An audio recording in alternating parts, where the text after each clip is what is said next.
You've probably watched countless videos about essential prepping supplies or must-have survival gear, but today let's explore something a little bit different. Instead of rehashing these same old lists, let's dive into some of the best items you might not have considered yet, and ones that probably deserve a spot on your prepping wish list.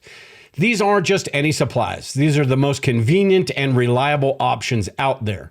Now, a word of caution, these aren't the cheapest preparedness supplies available, and some of these might even put a little bit of a dent in your wallet, but trust me, they're worth every penny.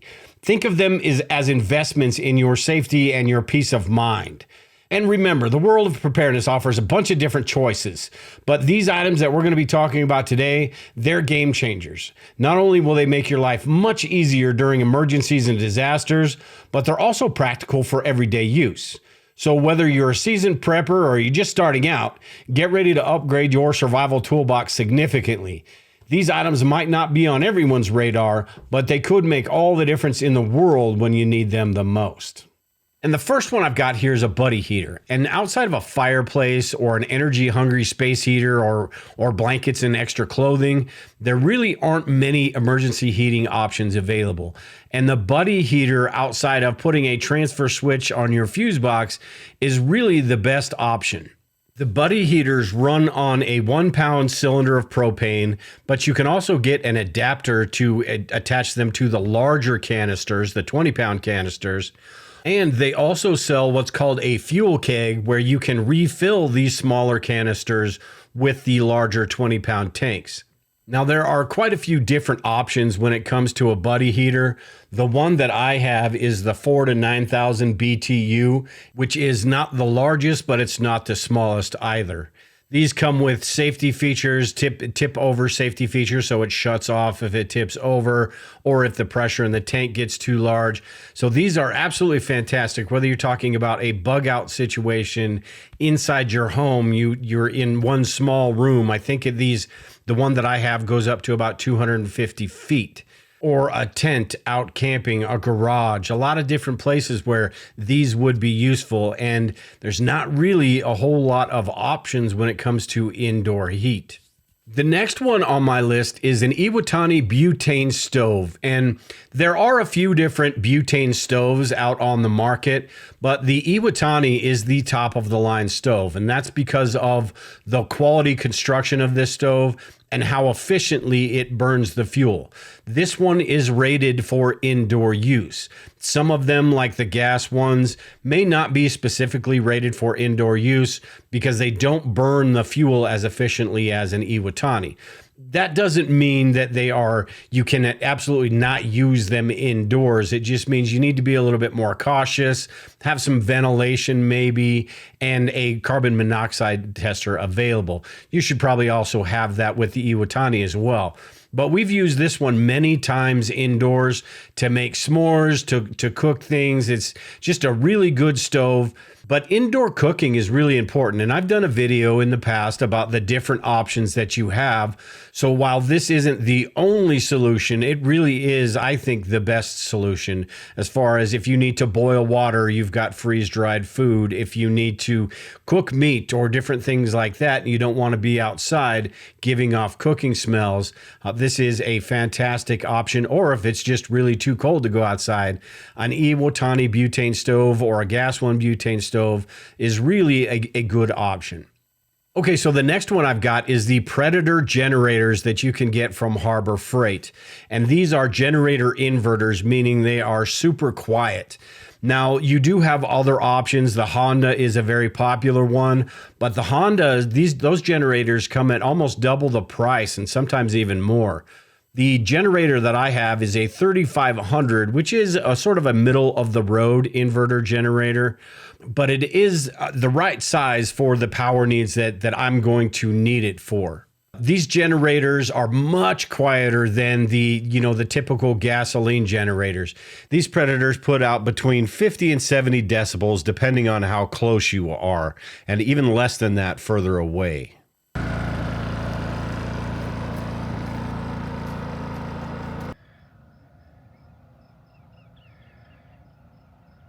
Now, the Hondas are a little bit quieter. They've got a better warranty, and the construction of them is probably a little bit better as well.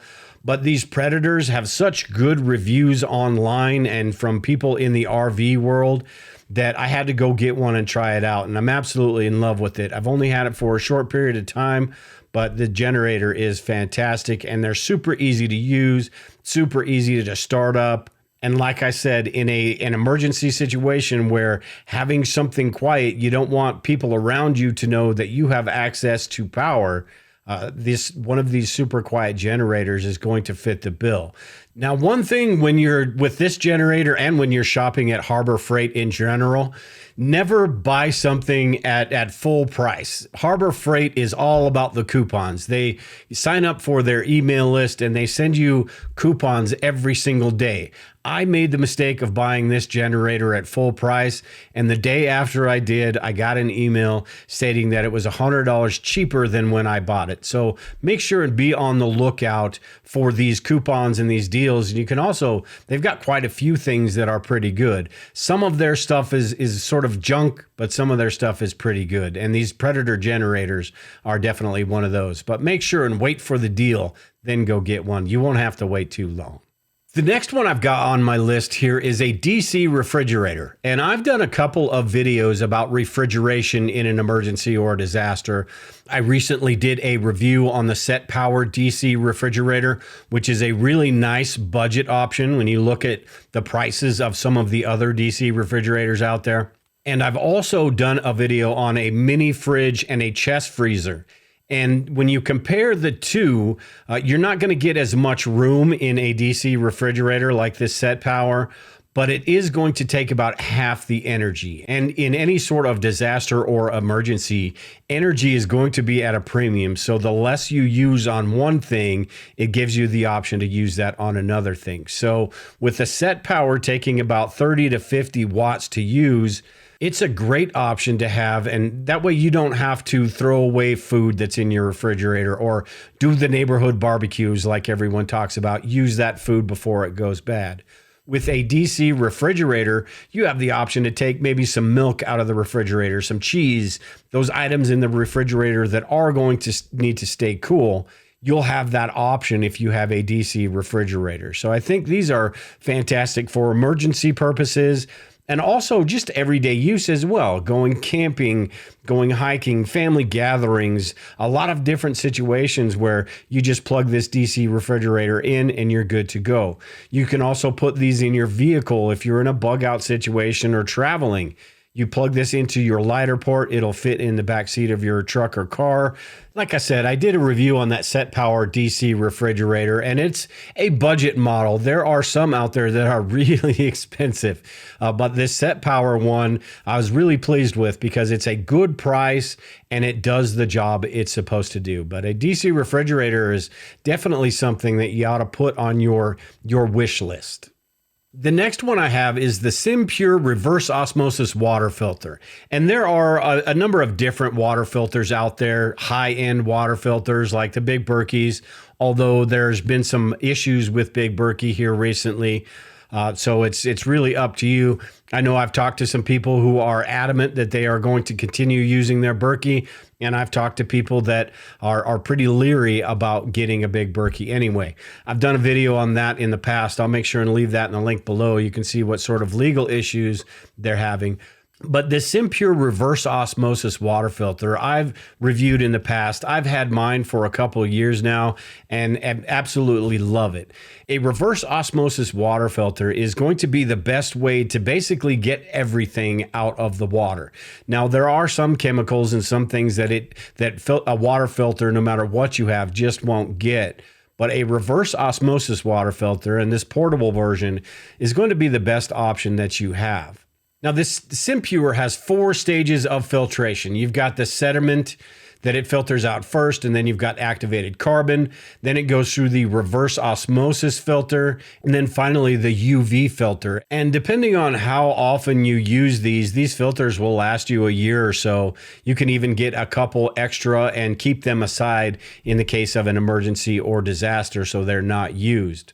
And another great thing about the Simpure is it runs on about 30 watts of energy. So with this small power bank that I have, this Blue Eddy, which is about 260 watts, I could run this water filter for 6 to 7 straight hours of filtering water. Now, that's a whole lot of water, and you probably wouldn't want to have that filter on for 7 hours. But if you had to go out and collect some water, or you were worried about some water, you can filter a few gallons of water and use very little energy doing it. So that's one thing that I really like about this water filter. It's something I use every day anyway.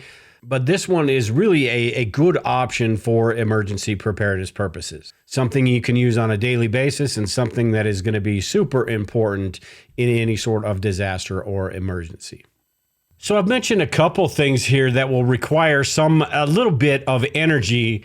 And while you do have the generator, another good option is the portable power stations.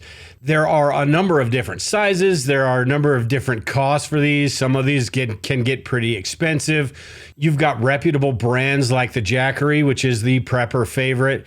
I have an Opez 1200, which is a budget model. And so far, I've had it for a year or so, and so far it's been pretty good. But it is one of the lower end models. So it's one of those that, it may not have the best components inside, and it may not last as long as a Jackery. But there are all different sizes and all sorts of different brands as well. You've got Blue Eddies that are pretty good. You've got the EcoFlows.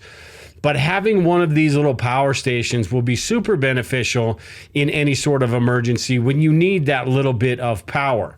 Like I was talking about, I have a few things that only take 40 or 50 watts, and one of these power stations will do that absolutely just fine.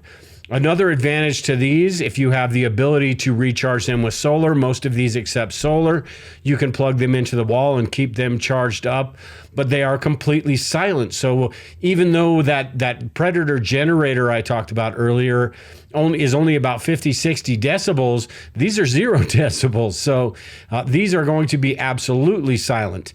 Another option, which is sort of the same thing if you don't want to go out and spend all this money on one of these power stations, is just get yourself a LiFePO4 battery and an inverter, and it's sort of the same type of situation. I just recently did a video where I put together a battery box. I made my own Jackery basically for probably half the cost of what a Jackery would cost. And the good thing about the battery banks and the LiFePO4 batteries is exactly what you're getting. If you buy a cheap battery, you've got a cheap battery. If you buy a really expensive battery, you've got a nice good battery that's going to last through quite a bit of stuff. So the same goes for these power stations, but I think having this means of energy to power some of the smaller things around the home in a disaster or emergency is really important. And a 100 amp hour LiFePO4 battery or a 1200 watt power station, something around that range, will do the trick. Now, you can get all the way up into the kilowatts with these power stations. It really just depends on how much you want to spend. But I do consider these little portable power stations, at least one of them, an essential prepping supply. Next on my list is the Harvest Right freeze dryer. And when I said at the beginning, these will take a little bit of a bite out of your budget, the Harvest Right is by far the most expensive one on this list. But if you are serious about your long-term food storage program, a Harvest Right is a fantastic investment.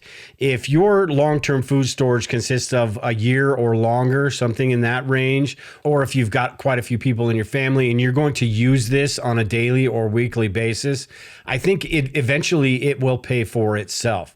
I've had mine for a couple years now, and it's getting to the point where it has paid for itself. But it's an easy way to really bulk up your food storage and do it with food that actually is going to taste good and food that your family eats. You can do all sorts of different things in a Harvest Right freeze dryer. We do eggs quite often because we have our chickens here that just produce nonstop and we have too many. So I've got bags and bags and bags of eggs, freeze-dried eggs available. But you can do meats, you can do ice cream, you can do candy, you can do soups and stews and all sorts of different things in a Harvest Right freeze dryer. Even just freeze dry your leftovers and save them for later. But if it is something that you will use on a daily basis or quite often throughout the year to build up your food storage, I think it's really a really good investment. Moving on here, I've got the All-American Sun Oven, and I've had mine for close to a decade now, and I absolutely love the All-American Sun Oven. There are some different models of sun ovens out there, but for the most part, and I haven't tried some of the newer ones, but for the most part, nothing is going to beat an All-American Sun Oven. You can make just about anything you can think of in an All-American Sun Oven. I've done pot roast in it. I've hard-boiled eggs. I've made frittatas, which is basically you take some eggs and cheese and bacon and mix them all together. You just throw them in a pot, throw them in these All-American Sun Oven for about an hour, hour and a half, and you've got breakfast right there. Another great thing about these All-American Sun Ovens is they don't give off any smell. So you can throw this in your backyard, even if you have pets or animals coming through your yard like we do. They're not even going to know they're not even going to pay attention to it because it doesn't smell like anything. And if they actually touch the glass with their nose, it's probably going to burn a little bit, so they're going to steer clear of it. But this makes it, as long as you've got a little bit of sunshine, even overcast days, it works fine as well. On sunny days, it's going to work the most efficient, but even overcast days, it will still heat up and still cook that food. But for cooking entire meals and being able to cook outdoors without, alerting the whole neighborhood that you're making dinner, a All-American Sun Oven is really a good investment to have. Again, this one's a little bit more expensive than some of the other ones I talked about. Not quite as expensive as a Harvest Right, but save up a little bit of money, and I guarantee that once you get one of these, you will not be disappointed. It's fun to use. You can take it to family gatherings. It doesn't take any energy whatsoever other than the energy from the sun, so you don't have to worry about fuel storage or anything like that. You throw this out in the sun, and those reflectors do the job. It's super efficient. But an All-American Sun Oven is definitely one of those on the list. While there are a bunch of different options for cooking in an emergency or disaster, this is one of those. You're going to be glad you have it if you've got one.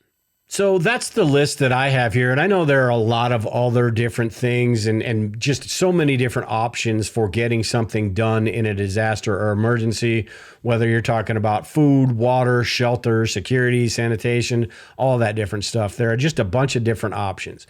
But what I like about all of these is how simple it's going to make doing these things when that time comes. Having a reverse osmosis water filter, when I know that way, I'll know that I've got the cleanest water I possibly can, and I don't have to wonder if that little life straw is going to do the job or not. I've got a little butane stove like the Iwatani stove that I talked about, where basically I just pull it out, take it out of the box, insert the fuel canister, and I'm ready to go. I don't have to do a whole lot else. So if you have any thoughts or any ideas, or if something has come to your mind as you've been watching this video about what you've done or what's on your wish list, make sure and leave them in the comments below and let everyone else know. But these are ones that you don't have to, fill out your wish list right now and max out the credit card and get these all at once. I've gotten these over the course of the last decade, one here, something there, and just sort of built up. I've got the other options as well. But these are some, if you set your sights on one of these, get that, and then in a little while, set your sight on something else and get that. But if you have any other thoughts or anything like that, make sure and leave them in the comments below. And with that, I am done here today. I appreciate everyone watching. If you like the video, make sure and hit that subscribe button. If you're not subscribed already, hit that bell icon to get notified anytime I do another video. I do a couple videos a week. I try to do a couple videos a week. But with that, everyone, take care and prepare. We will talk to you all later.